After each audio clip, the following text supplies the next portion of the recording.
Olá pessoal, tudo bem? Se você assistiu a nossa primeira aula, que bom que você está aqui novamente para essa segunda aula, ainda no módulo 1. E nessa aula nós falaremos sobre por que a filosofia nasce na Grécia. O que houve de especial naquele ambiente cultural, social, econômico, para que a filosofia nascesse ali. Também falaremos um pouquinho sobre outros temas relacionados à origem da filosofia. Então, vamos para a nossa aula.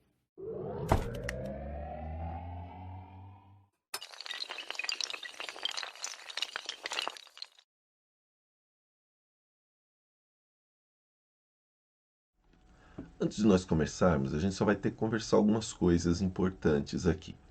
Primeira coisa, quando se quer estudar filosofia, muitas pessoas elas pensam que é possível fazer isso simplesmente assistindo aulas. Como você, de repente, pode estar pensando agora. Vou ouvir e aí já aprendo. Na verdade, para estudar filosofia, você precisa ter leituras, ler livros de filosofia. E eu indico, claro, sempre ler o do próprio autor, mas tem outros bons livros de história da filosofia que podem te ajudar. Por isso que eu poderia, de repente, ficar nessa posição diante da tela, só falando e falando para você. Eu acho necessário, mais didático, usar os slides. Por quê? Porque fica um material escrito que você pode ler depois e onde existem referências também bibliográficas que podem ser utilizadas por você. Segunda coisa, normalmente se tem muita pressa quando se quer estudar alguma coisa. A gente já quer aprender tudo logo para sair de repente postando alguma coisa, comentando alguma coisa ou até de repente participando de grupos de discussão. Não se faz assim também com filosofia.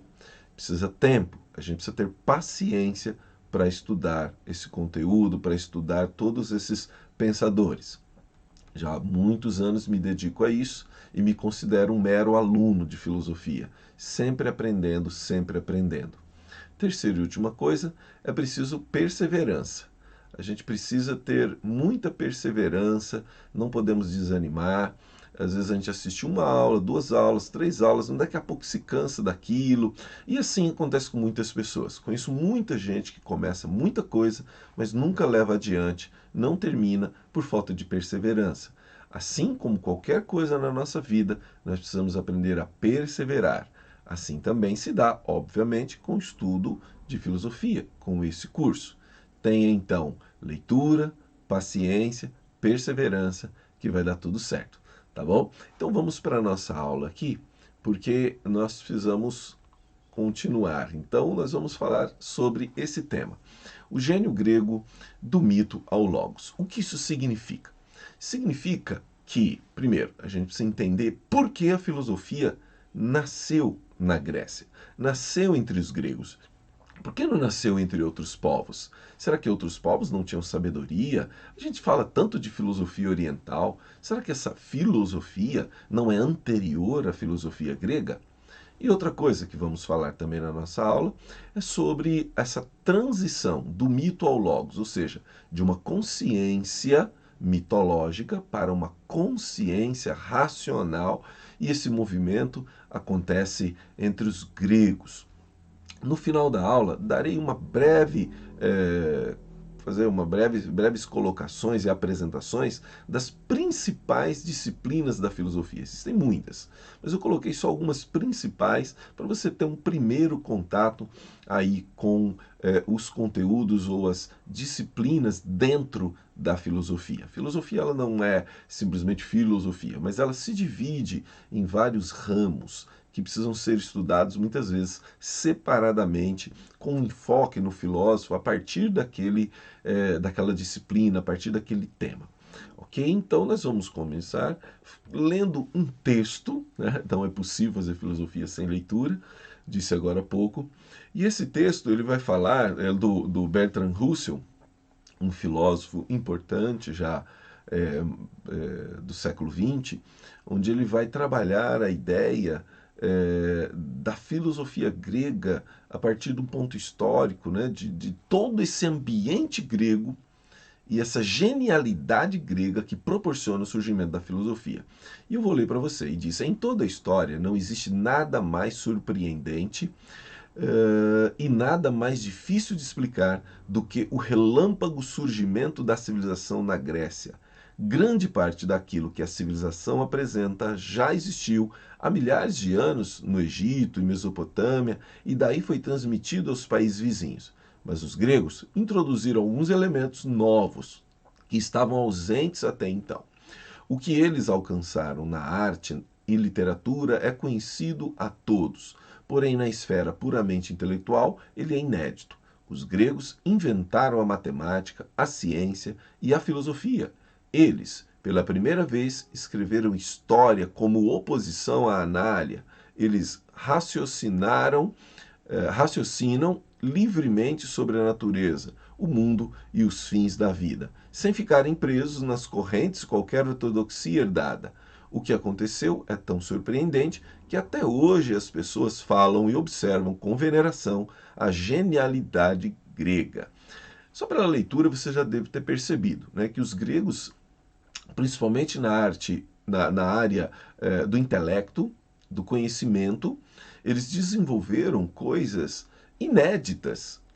Claro que os egípcios se destacam pelas grandes construções, pela engenharia, uma coisa maluca, estudada até hoje, né? A construção das pirâmides, dos grandes monumentos. Tal. Você tem, por exemplo, na Mesopotâmia também, né? Grandes templos, outras formas de construção. Você tem estradas, por exemplo, no período de Dario, né, já se tornou um grande império administrado, o Império Medo-Persa administrado por Dario, com construção de estradas, foi inventado o correio, o Dário, que era uma moeda que tinha já a efígie do Dario. Então, assim, outras sociedades foram muito complexas, desenvolveram coisas maravilhosas. Entretanto, o que distingue o grego deles é justamente essa esfera intelectual. Né? Inventaram a matemática, a ciência, a filosofia, outros já tinham astronomia, mas a astronomia, como foi feita entre os gregos, também se destaca. Então os gregos têm algo de especial, e é disso que a gente vai falar. Bom, para a gente entender por que a filosofia nasce entre os gregos, a gente precisa entender então o contexto histórico deles. O que estava acontecendo na Grécia que proporcionou esse surgimento da filosofia. Nós nem vamos falar das outras ciências, matemática e tal. Por quê? Porque todas elas eram a filosofia. Então, tudo que você pensar de ciências, de matemática, de medicina, tudo isso, astronomia, tudo isso surge dentro da filosofia. A filosofia abarcava todos esses conhecimentos. É por isso que alguns dizem que a filosofia é a mãe de todas as ciências. Se você pensar na matemática, na psicologia, na sociologia, tudo isso saiu da filosofia. Então a filosofia ela surge na Grécia e ela surge no século VI, nós vamos ver isso em outra aula, né, os primeiros filósofos, chamados pré-socráticos, mas a filosofia ela nasce no século VI, dentro de um ambiente totalmente propício. E aí você tem três elementos que vão ser propícios e propiciadores desse surgimento da filosofia, que é a poesia grega, a religião grega e as condições sociopolíticas daquela região. Só para a gente entender mais uma coisa também, dentro do contexto histórico, quando falamos Grécia Antiga, nós estamos falando de um povo grego. Se nós falarmos em termos de território, nós falaríamos então de Hélade. Não existe uma Grécia Antiga em termos de território. Existe uma Hélade, né? A Hélade é uma região, uma península dividida aí para a Península do Peloponeso, Península Ática, ali da região da Macedônia para baixo, ali é Hélade. Então, aí você tem, sim, historicamente construída a ideia de uma Magna Grécia. Quer dizer, depois que os gregos, invasão dos dórios, eles vão se dividindo em grupos, há uma diáspora grega, eles vão tanto para a região da Itália quanto para a região da Ásia Menor, formando então a Magna Grécia, a Grande Grécia. Então, por exemplo, talvez você ouça falar, mas espera aí, como é que os primeiros filósofos são gregos se eles surgiram lá na Ásia Menor? Né? Então quer dizer, por quê? Porque ali é a Magna Grécia. Mas depois a gente vai mostrar isso em mapa para você. Ok? Vamos lá no momento, então, entender por que a poesia proporcionou um ambiente intelectual para o surgimento da filosofia? Olha só, quando a gente pensa em poesia, você pode, por exemplo, pensar em tudo muito bem organizado, não é isso? Não tem? Aquela organização, tudo muito bonitinho. Pois é. Então, aí você está falando de ordem, não está falando? Por exemplo, quando a gente pensa em poesia, você também pensa em rima, não pensa? No final, sempre rimando, o primeiro com o terceiro com o último, ou estrofes. Sempre tem essa coisa da rima também. Então você pensa em harmonia, né? Então, existem coisas que fazem parte da filosofia que proporcionar um ambiente para os gregos. Vamos entender isso melhor. Então, a poesia, ela antecipa o gosto, primeiro pela harmonia, pela proporção e pela justa medida. Homero e os líricos, eles produziram textos, né? A Odisseia, a Ilíada de Homero, por exemplo, quando trata a Ilíada, que trata da guerra de Troia, e a Odisseia, que trata da guerra, do retorno de Odisseu, do Ulisses, né, um grande herói, o que teve a ideia do cavalo, quando ele retorna para Ítaca, a sua cidade. Então existe toda uma história poética, cheia de harmonia, cheia de ordem, cheia de organização, com um começo, meio e fim. Tudo isso preparou a mente do grego para esse tipo de busca. Para esse tipo de busca. Buscar aquilo que tem ordem, buscar aquilo que tem limite, aquilo que tem harmonia, buscar aquilo. Então, isso foi preparando a mente do grego. É como se você pegasse uma criança e você, desde bebezinho, você dissesse assim, olha, você tem uma bala, você vai ganhar mais uma, tá bom? Aí você fica com duas. Quer dizer, simplesmente você está preparando a cabeça da criança de uma forma matemática, para ela assimilar mais fácil a matemática. Na pedagogia, por exemplo, nós pegamos brinquedos didáticos, né? A pessoa pega um professor, ou aquele que trabalha com criança, pega brinquedos didáticos. E aí você pega, por exemplo, um brinquedo de empilhar bloquinhos. E alguém diz, nossa, que bobagem isso. Então, só que aquilo prepara a criança para escrita. Por quê? Vai desenvolver a coordenação motora grossa. Aí você pega peças menores para ela encaixar. Ela vai desenvolver a coordenação motora fina. Tudo isso vai ajudar a criança na hora de pegar um lápis e ter que escrever. Percebe? Então, quer dizer, empilhar blocos, montar pecinhas, prepara a mente da criança para uma coisa futura. Foi isso que a filosofia fez, de alguma forma. Então, os poemas homéricos, a Ilíada e a Odisseia, teriam como característico o sentido de harmonia, proporção, limite, medida, que serão temas importantes na filosofia grega. Inclusive, vão discutir muito essa coisa, né, da harmonia, da medida, das proporções, do movimento, que em grego chama kinesis. Muito interessante. Então, era uma forma de fornecer também explicações a partir da relação causa e efeito. Quer dizer, por que isso acontece? Ah, porque um Deus fez isso.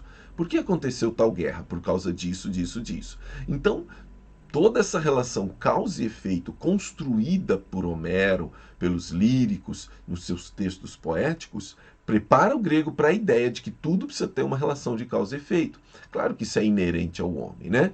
O próprio Deus já colocou no homem essa ideia da relação causa e efeito. Tomás de Aquino vai tentar mostrar isso, por exemplo, quando ele desenvolve as 5 vias da existência de Deus, como a lei de causalidade sendo muito antes, né? Aristóteles trabalha justamente essas relações de causa e efeito, como as 4 causas. E a lei da causalidade ela é importante, né? E remonta então à própria ideia de uma causa primária, de um motor imóvel, de um ato puro. Uma coisa primeira que tem que ter causado todas as outras. Porque se houver uma causa anterior, essa causa não é primeira e assim a gente vai até o infinito. Então é preciso ter uma causa primeira. Mas tudo isso vai ficar para depois. Mas só para entender, então os gregos eles pegaram essa ideia de que as coisas têm que ter causas para relacionar aos efeitos. Isso aprenderam na poesia. E a religião grega? A religião grega ela também foi importante. Existiam 2 tipos de religiões na Grécia. Uma pública e uma chamada de órfica. Qual a diferença delas? A pública ela tem uma distinção no sentido de que ela está muito relacionada às forças naturais. A ideia dos deuses, de alguma forma, manifestos na natureza. Poseidon no mar, os raios de Zeus, tudo isso relaciona elementos naturais aos deuses. Então, é como se os deuses estivessem na natureza. Eles fossem criadores da natureza e eles estão na natureza. Então, a natureza, ela é uma ampliação do divino. Ela tem uma relação com aquilo que é divino. Assim, se a natureza ela tem essas características, ela, de alguma forma, se elas são forças naturais diluídas, como eu coloquei no texto, elas, de alguma forma podem ser buscadas na sua relação causa e efeito. Elas podem ser compreendidas. Né?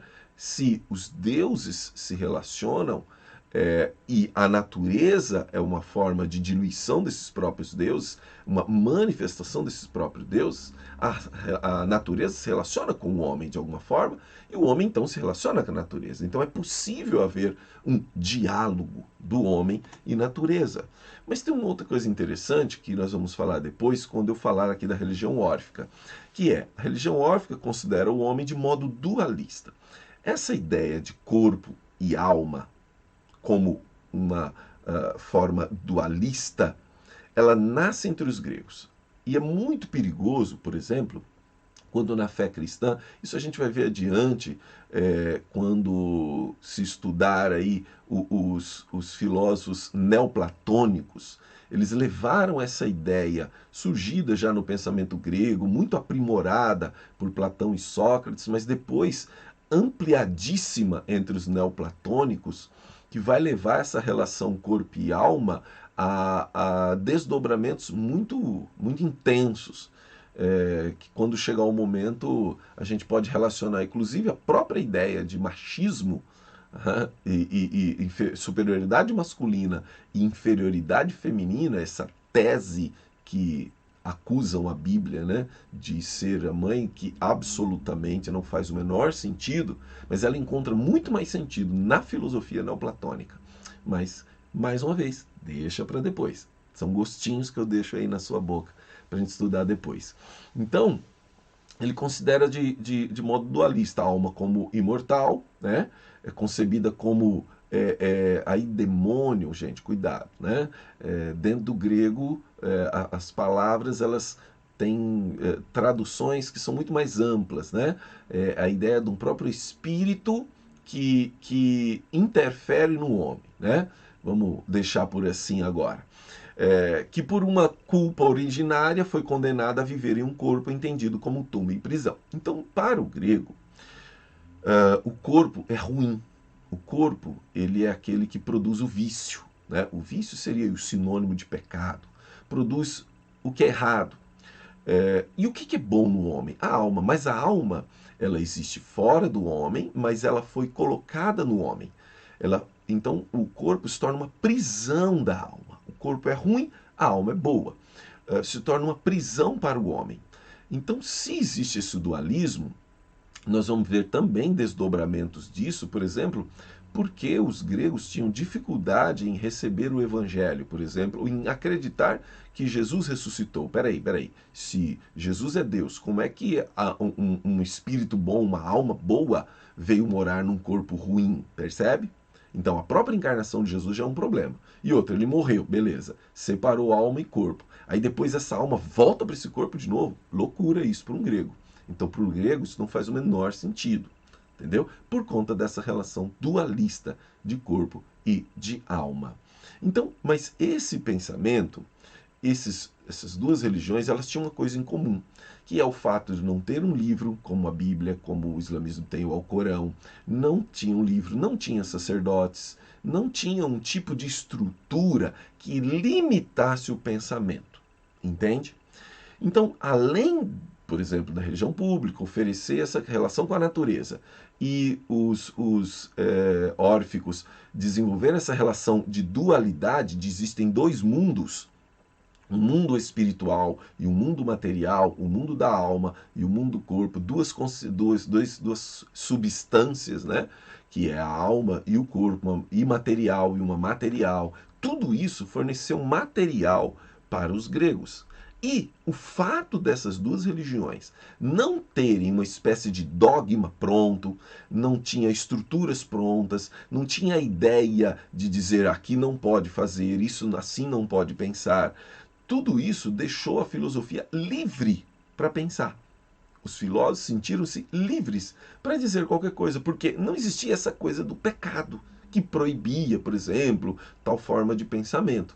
É outro problema, né, que acusam o cristianismo de ter atrapalhado a ciência. Gente, preciso estudar mais. Verdade, de verdade.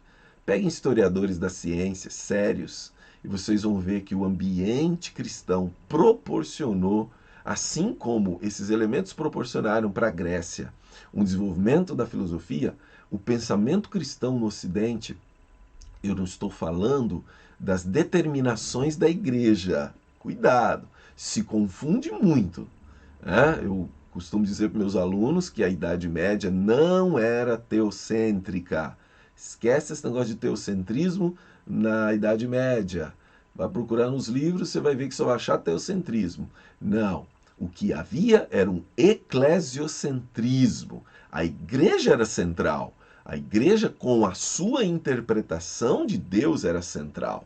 E ela então conduzia a sociedade medieval, a partir da sua interpretação. Então, o central era a igreja. As pessoas não estavam centradas em Deus, mas centradas na igreja que dizia ter uma interpretação correta de Deus. Ok?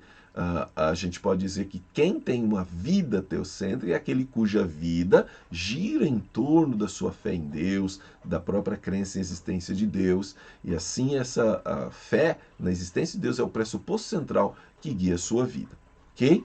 Só para a gente entender algumas coisas. Bom, então a religião, ela ajuda a criar esse ambiente. Terceiro e último, as condições socioeconômicas, né? Claro que se você tem uma região portuária, uma região de intenso comércio, ainda que os gregos, até pela sua geografia muito montanhosa, isso acabou ajudando na formação das polis, do isolamento, não puderam ter aí uma agricultura de exportação, mas uma agricultura muito mais de subsistência, mas eles produziam muitas outras coisas. Por exemplo, vasos de cerâmica, o próprio comércio. O comércio era intenso, eles compravam de outras regiões para comercializar. Então o comércio grego ele era muito intenso, muito forte. Toda a região litorânea era muito forte o comércio grego. Aí tem aquela figura, inclusive, né, do selo do Espírito que tem na Bíblia. Né? Justamente isso vem, está na carta aos Efésios, isso vem justamente dessa ideia comercial, do sujeito que comprava um produto e ali colocava o selo de propriedade naquele produto para que os navios pudessem levar e entregar para ele, a transportadora da época.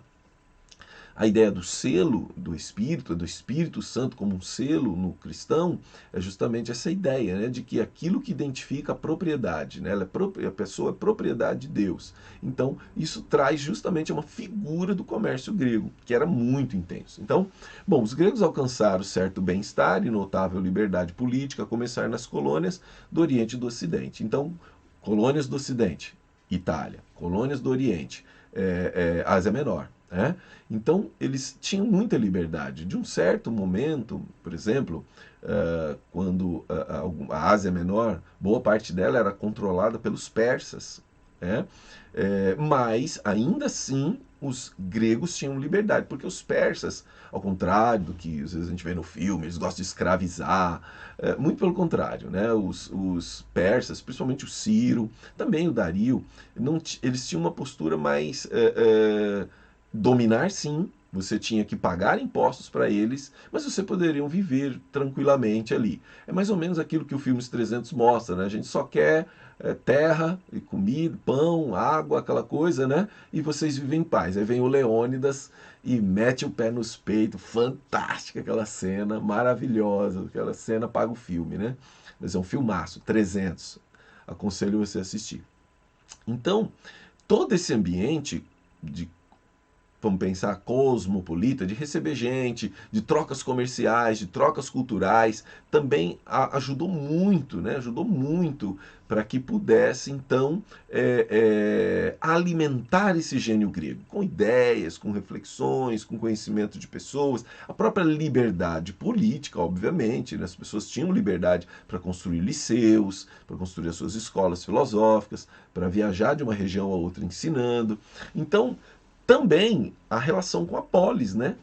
Com a relação do indivíduo com a polis, com a cidade, desenvolveu uma relação de pertencimento. Aí, claro, obviamente, a gente tem as questões sociais, né? Quem era cidadão, quem não era, não dá tempo para entrar nisso, gente, é muito conteúdo, né? A própria ideia de cidadão, a gente pensar em Atenas, em Esparta, que são as mais famosas, né?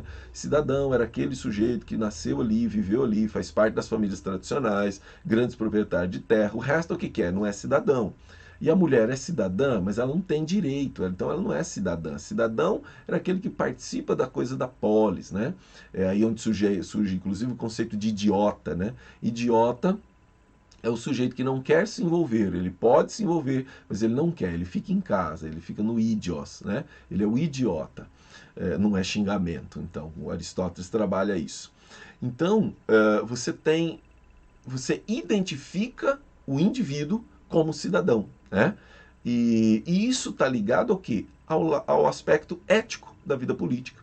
E aí, para você entender o papel do cidadão, você desenvolve então um pensamento ético, uma reflexão ética. Qual é o papel do cidadão? Até onde ele deve ir? Qual é a virtude? Qual é o vício? O defeito? O que é isso? Então você já nasce, a partir desse pressuposto, nasce o desenvolvimento de uma filosofia moral, percebe? Então, olha só como esse ambiente grego ele proporciona tudo isso. A gente não tem tempo de discutir mais coisas, até senão para a aula fica muito cansativa, depois você não vai conseguir assistir, você vai ficar cansado. E aí, então, você tem o pensamento mítico, né? Só para a gente entender o pensamento mítico, como é que ele faz parte desse processo que a gente está entendendo aqui, justamente a filosofia nasce lá. Mas há um aspecto interessante na cultura grega, que é tudo é explicado por meio dos mitos, certo? Então, por que o mar está nervoso? O mar tá, as ondas estão altas, o Poseidon não está bravo, tá bravo, alguém fez alguma coisa com o Poseidon. Os raios, nossa, Zeus está incomodado hoje. De onde surgiu o mal? Foi da caixa de Pandora, e assim por diante, né? Inúmeros mitos. Eles são construídos para explicar a realidade. Essa é a função do mito, né? Você não sabe explicar uma coisa, você então... Tal. E aí, a gente poderia dizer que a gente ainda é sujeito, nós somos sociedades ainda que explicam muitas coisas pelos mitos? Sim, claro que sim. Né? Se você chega em casa lá, na sua casa, de repente, sei lá, vamos considerar que você aqueceu um prato e colocou na mesa, né? E o prato estourou. Aí você diz, meu Deus, que coisa ruim, tá um ambiente pesado aqui, o que será que aconteceu? Nada a ver, nada a ver. Aí a relação, né, da mesa de mármore fria com o prato quente, ali houve um choque térmico que quebrou, normal. Mas a gente ainda costuma explicar as coisas de maneira muito mitológica. Agora, eu vou falar um pouquinho da relação mito e religião cristã. É uma coisa que me perguntam, como é que você é pastor, é um cristão, e você estuda tudo isso sem te incomodar? Não me incomoda absolutamente nada, porque o mito é cultural, né? O cristianismo, aí é uma questão pessoal, eu não entendo dessa forma, né? Eu entendo o cristianismo como uma expressão do relacionamento com Deus, ou a expressão bíblica e, para mim, a expressão que deve ser vivida pelo homem do relacionamento com Deus. Claro, todos têm liberdade de seguir suas religiões, como eu tenho a minha, e posso, o vídeo que eu estou fazendo, eu falo da minha, aí você fala da sua, o outro fala da outra, nós temos liberdade de religião, diz o artigo 5º da Constituição, certo? Então, eu defendo o cristianismo, eu acredito no cristianismo, eu acredito na fé cristã. Para mim, a Bíblia é a palavra de Deus, ela é inerrante e tudo mais, e é suficiente. Então, eu vou depois fazer um paralelo aí para a gente entender. Bom, o que é o pensamento mítico? Ou o que é o mito? O pensamento mítico consiste em uma forma pela qual um homem explica aspectos essenciais da realidade em que vive. A origem do mundo, o funcionamento da natureza e dos processos naturais e as origens desse povo, bem como seus valores básicos. O mito caracteriza-se, sobretudo, pelo mundo como essas explicações são dadas, ou seja, pelo tipo de discussões que constitui. O próprio termo mitos significa um tipo bastante especial de discurso, o discurso fictício ou imaginário, sendo por vezes até mesmo sinônimo de mentira. Bom, o Danilo Marcondes ele define assim o que é o pensamento mítico. Sim, de fato, os gregos, para explicar a origem do mundo, eles criaram uma cosmogonia, né? Uma origem do cosmo. E essa cosmogonia ela está associada aos deuses, ou seja, os deuses criaram, né?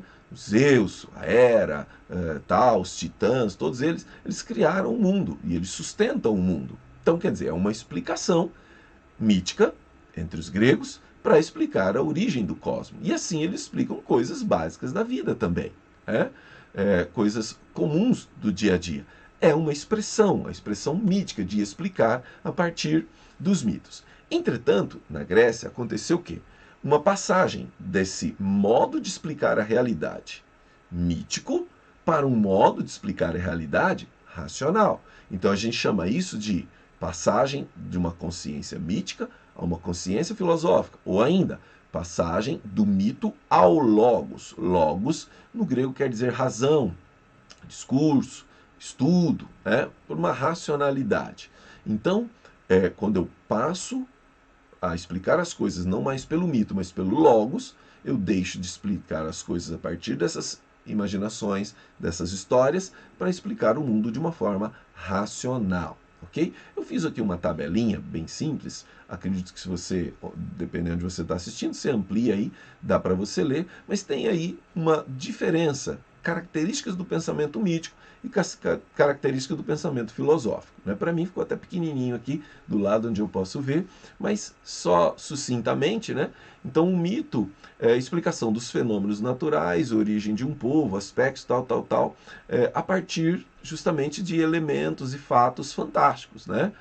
Então se explica dessa forma. Outra característica é que ele é de fácil aceitação, né? As pessoas aceitam uma história que explica muito facilmente aquilo. Também aceita contradições internas. Dentro de um mito, mesmo que tenha contradições, todo mundo aceita. Existem muitas versões de um mesmo mito, né? Você pega a loira do banheiro, por exemplo. Quantas versões existem, né? A loira do algodão. Se você tem a minha idade, quando você era garoto, certamente você morria de medo de ir ao banheiro na escola, por exemplo, sozinho. Eu tenho muitas histórias sobre isso, de passar aperto quando garoto, de morto de medo de ir ao banheiro. Gente, desesperador. Só de pensar agora, lembrar dos medos da época de infância, eu sinto a sensação agora. Então, ele também tem não tem dificuldade, aliás, de adaptação, né? Existem várias versões por aí, diferente do pensamento racional, que se explica os fenômenos na relação causa e efeito, é uma relação mais produzida pela crítica, pela análise, pelo estudo, busca-se aprofundar na coisa, requer rigor científico, né? Requer o pensamento racional, ele não aceita uma colocação. A gente está vendo a discussão aí da cloroquina e tal, né? Você, claro, existem as questões políticas que nos enojam demais, tanto de um lado quanto de outro, não estou aqui me posicionando, né? Porque não dá para se posicionar lá de um de outro, porque é uma loucura. Mas, então, você tem que ter um rigor científico dentro do pensamento racional. E também não aceita contradições, diferente do mito. Ele não aceita. Peraí, se uma história é de um jeito ou de outra, resultados diferentes, não pode ter. Então rejeita a contradição e é um conteúdo rígido, né? Ele não aceita, não tem essa flexibilidade. Aqui é assim, lá é assado. A lei da gravidade, não existe isso, né? Ela é assim aqui e é assim em qualquer lugar do nosso planeta. Por quê? Porque existe essa relação, né, com o rigor, com o método, com a racionalidade. Você pode ler isso com mais calma depois em outro momento. E aí eu pergunto, existe racionalidade no mito? Por incrível que pareça, existe sim, muita racionalidade. Por quê? O mito não é irracional. Imagine como deve ser complicado criar uma história dessa. Pois é. E outra coisa, o mito ele parte da ideia de relação causa e efeito. Ele já é uma ideia racional. A ideia de que existe uma lei de causalidade. E dentro dessa lei de causalidade, você não descobriu, mas você cria uma história, então, para explicar isso. Né? Então, existe racionalidade no mito. O mito não é irracional. O mito é uma explicação, ainda que não seja científica, mas ela, sim, explica muitas coisas. E tem uma coisa interessante também, e aí eu coloco o ponto. Por que eu, por exemplo, quando leio lá sobre a origem do mundo na Bíblia, leio sobre o dilúvio, por que eu não encaro, então, aquilo como um mito? Já que é uma história fantástica sobre a criação do mundo. Pois é, aí você tem um aspecto interessante que eu quero falar em primeiro lugar aqui. Todos os povos têm mitos sobre a origem do homem, certo? Todos os povos antigos, eles falam, por exemplo, de um dilúvio, de uma grande inundação. Você pode pesquisar aí nas mitologias asteca, mesopotâmica e tudo mais. Você vai ouvir falar de um dilúvio, você vai falar da criação. Isso significa que todos os povos tinham em sua origem a ideia de que tudo foi criado, certo? Bom, aqui há desdobramentos longos, complexos. A gente poderia dizer então que todos os seres humanos, no mínimo, ou já ouviram falar de uma história da criação, e aí cada um criou suas versões, ou, segundo lugar, todos os seres humanos nasceram com uma ideia de causalidade, uma ideia de causa primeira para a origem das coisas. Bom, e aí você tem desdobramentos importantes. Se todos nascemos com uma ideia, significa que nós temos uma origem comum, significa que nós temos uma essência, então quer dizer que nós não podemos ser frutos do acaso de uma evolução natural, certo? Se nós não aprendemos isso com os outros, mas isso nasceu em nós, isso implica que temos uma essência, o que já discordaria de Jean Paul Sartre, que diz que o homem não tem essência, ele nasce apenas uma carne amorfa aí que vai se formando como existência. Percebe como é complexo isso? Mas todos os povos explicam de alguma forma o mundo de alguma maneira. Então, quer dizer, esses mitos, eles têm, então, no mínimo, aí, como terceiro ponto, então, um fundo de verdade. Quer dizer, se todos os povos falam de maneira diferente de um dilúvio, é porque houve um dilúvio. Se todos os povos tentam explicar a criação do homem de alguma forma, é porque todos os povos aprenderam, ou entenderam, ou intuitivamente codificaram que existia um Criador. Aí como é que eu sei que o da Bíblia é o verdadeiro? E aí é a fé, pela fé. Por quê? Porque Jesus tratou esses eventos, dilúvio e criação, como literais, certo? Como literais. Então, se Jesus tratou como literais, e Jesus é quem diz, realmente quem diz que ele era, então esses eventos são verdadeiros, são literais, ok? Então, se eu creio em Jesus, que ele morreu, que ele ressuscitou, que ele é o Deus encarnado, que ele é tudo isso, eu tenho que acreditar nas outras coisas que ele disse. Se eu não acredito, então está tudo fora. Certo? Então, se ele diz que a criação do homem e o dilúvio eram literais, então eram literais. Então eu acredito nessa versão pela fé. E aí é um elemento pessoal. Eu acredito. Você talvez acredite, talvez outras pessoas que estão assistindo essa aula não acreditam. E aí, beleza. Né? Cada um tem aí a sua decisão de crer ou não crer. Tá certo? Mas é assim que funciona a minha relação com o mito.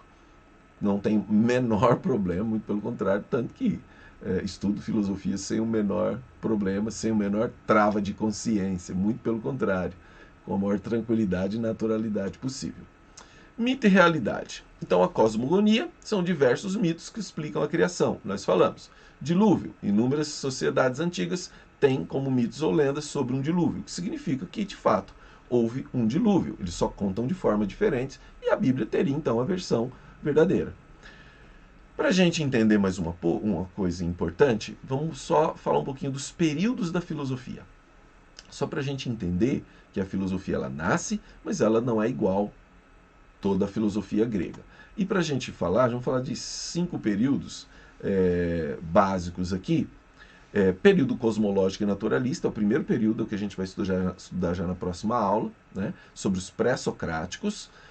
Esses filósofos pré-socráticos são muito importantes para a gente conhecer o pensamento dos gregos, o pensamento inicial. Depois a gente tem um período antropológico e humanista que está entre os sofistas e Sócrates, né? Claro que Sócrates já se mistura com o pensamento das grandes sínteses, por causa do Platão, quem escreve os textos de Sócrates. Ele também já quer fazer grandes sínteses. Então você tem uma relação aí de contato, né, entre o período antropológico e o período das grandes sínteses, que vai desde os sofistas, que a gente também futuramente vai estudar, até o Sócrates.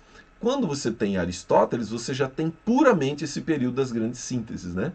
O Aristóteles já é esse cara que ainda, obviamente, trata a centralidade do homem, mas ele está focado em organizar todo o pensamento filosófico, em ciências, tal, e ele vai fazer isso de uma maneira muito brilhante. Outros períodos aí, então, é o período ético-epistemológico, que é um período muito interessante, que influenciou bastante o pensamento cristão. Não necessariamente aquilo que a gente herdou historicamente, mas aquilo que ao longo do tempo a gente foi incluindo no cristianismo a partir de heresias já refutadas naquela época, ok? Então, que é o epicurismo, o estoicismo, o ceticismo, interessantíssimos, né? Muito interessantes, e vale a pena a gente estudar tudo isso. E depois o período transcendente ou religioso, que aí já é o neoplatonismo, é a retomada do Platão, do Pitágoras, né?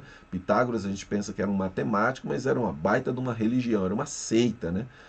Os pitagóricos eram uma seita cheia de rituais, cheia de coisas muito interessantes também para a gente estudar e conhecer.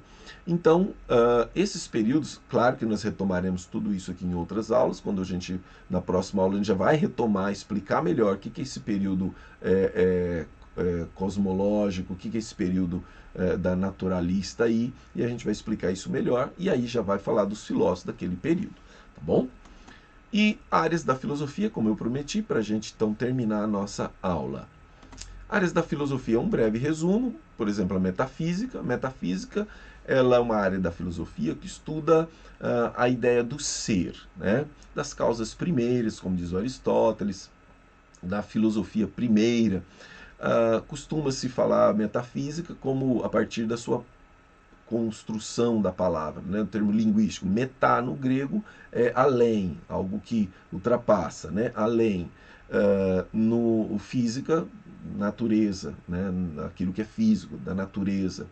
Então, metafísico, além do físico. Então, às vezes se fala metafísico é o estudo do além do físico. Sim e não, né? Sim, porque realmente está falando de substâncias não concretas, do ser, mas não necessariamente o Aristóteles deu o nome de metafísico como além do físico. Seria a filosofia primeira que ele chama, aquela que é essencial, aquela que é o fundamento de todas. A ideia do ser, substância. Por exemplo, mesa, né? A mesa que nós conhecemos, ela tem uma substância independente da mesa, que são os primeiros filósofos que vão dizer, a parte da mesa, essa ideia de mesa, ela está em algum lugar. E a mesa que nós conhecemos, como vai dizer o Platão, é apenas uma representação dessa ideia. Lembra do dualismo grego? Ele vai aparecer aqui de novo, ó. Dualismo. A ideia está num lugar, o conceito está num lugar e a coisa real está em outro. A gente vai ver isso ao longo do nosso estudo. Epistemologia, também, Platão vai trabalhar a ideia, Sócrates vai trabalhar a ideia epistemológica. É a teoria do conhecimento. Como é que a gente aprende? Como é que a gente concebe o conhecimento? Por meio da experiência, por meio da razão, os dois juntos, como vai dizer o Kant. Eu posso aprender tudo mesmo, é possível conhecer as coisas na sua plenitude, não é possível, até que ponto eu posso conhecer, o que eu consigo conhecer das coisas. Tudo isso a epistemologia vai trabalhar. A lógica, bom, a lógica é o pensamento lógico, o raciocínio fundamentado, o raciocínio construído de maneira que não pode ser refutada, é a própria análise do pensamento, encontrar contradições, muito interessante também. Aí depois a gente tem a ética, a filosofia da moral, né? É a ideia do valor, né? O que é certo, o que é errado, onde está o certo e errado, é possível haver certo e errado, sobre a conduta humana, um monte de coisas interessantes. Filosofia política, eu particularmente gosto bastante também, sou muito apaixonado por metafísica e epistemologia, mas acho que em terceiro vai a filosofia política, né? Justamente essa investigação sobre a própria construção das teorias políticas, né? Das formas, do pensar político.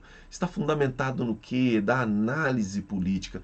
Também muito importante para o nosso tempo. Né? Para o nosso tempo.